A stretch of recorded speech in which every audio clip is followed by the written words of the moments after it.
They say, don't touch my Social Security, don't touch my Medicare. And on the other hand, they say, don't raise my taxes. Well, if you follow those two dictates, you end up with so much red ink that you threaten another economic crisis that could make the last one look like child's play. This is At Brookings, a weekly in-depth look at the issues behind the news. This week, budgeting for a more fiscally sound America.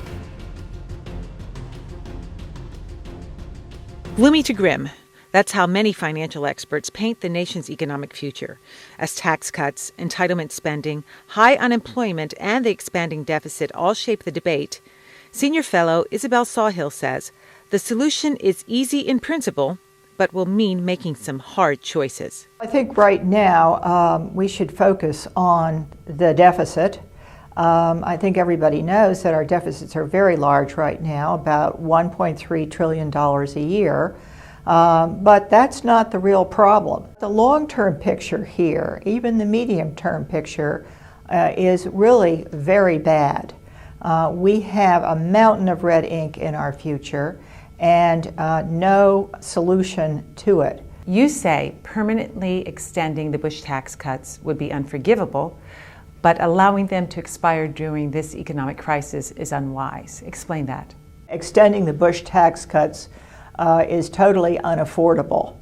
And it's unaffordable because as we look out, we have very large deficits in our future, about a $15 trillion cumulative hole over the next 10 years. In other words, we're going to be adding $15 trillion to our national debt.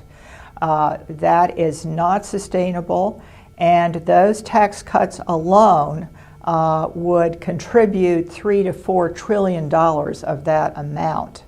So we should extend them temporarily because we are in a recession, or still recovering from one.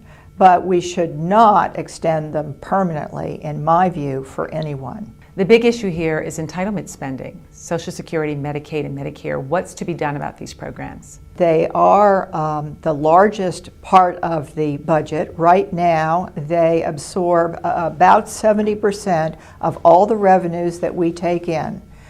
So if we don't do something about spending on those three big programs, we're not going to make much progress on the spending front. We have a job to do in terms of educating the public that that's where the money is, and if they don't want their taxes raised a lot, they're going to need to accept some reforms in these entitlement programs. The president's health care plan, should we keep it or scrap it? We struggled mightily to reform health care this past year, and I am happy that there is now much greater access to health care, that we have gone to a universal or almost universal system.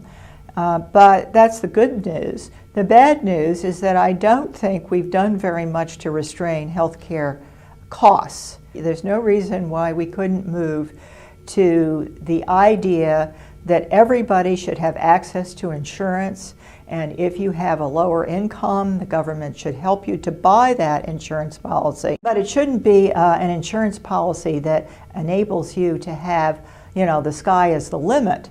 It's an insurance policy that would cover, hopefully, just the things that we know are effective and the most important. Belle, you've written that if current trends persist, the weight is going to fall really on the poor and middle classes. The extent to which we want to use our limited resources to continue to provide reasonably generous benefits to older Americans in the form of Social Security and Medicare, including older Americans who are like Bill Gates in the top of the income distribution, versus spending more on things like education and infrastructure that can make the economy more productive over the longer run. And I think if we neglect those investments in working age families and in the education of children, we will, in the long run, be a weaker nation, and that's not what we should want.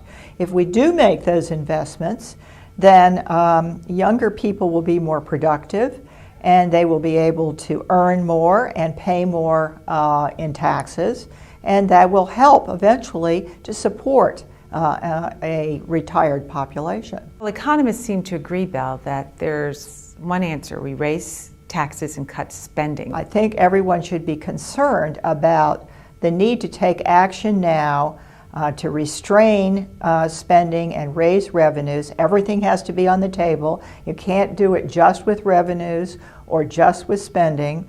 And if we took action now but phased it in gradually as the economy recovered, we would reassure financial markets and reassure the American public that we know how to keep our fiscal house in order. Stay up to date with the latest research, learn about Brookings events, and search our directory of experts, all from your mobile device.